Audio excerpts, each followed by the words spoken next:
I keep my son inside a chest. Each morning when I wake up, I open the chest where I keep my son. I stroke his small skull and murmur good morning, although I know he can no longer hear me. I hope he doesn't think I've abandoned him. I hope he knows I never will. When my son died of a fever, I refused to let him go. He was only a baby, and all that I had left.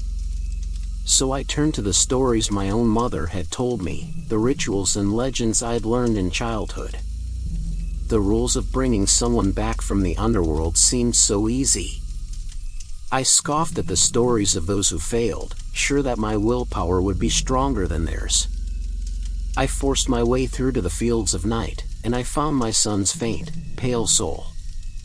I guided it all the way back to his body, never looking back once. When I saw my son open his eyes again and smile at me, I thought I had made the right choice. He laughed, he ran, he played just as he had before. I even believed I could pretend nothing had happened. Then a few days later, I saw the rot creeping up his skin. At that moment, I realized my mistake. I hadn't restored my son to life. I had only brought his soul back to his corpse. I tried to comfort him as his body swelled and decayed. He wailed day and night in fear as his flesh fell from his bones. Only when his throat rotted away did he stop screaming.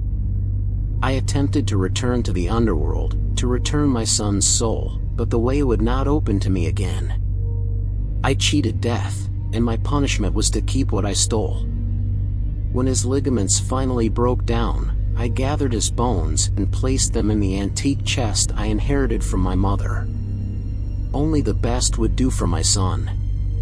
Sometimes my son's bones lie still inside the chest for hours, even days, and I dare to hope that his soul found its way back to where it belongs. But sooner or later, his bones always begin to rattle again, and I know he's still alive.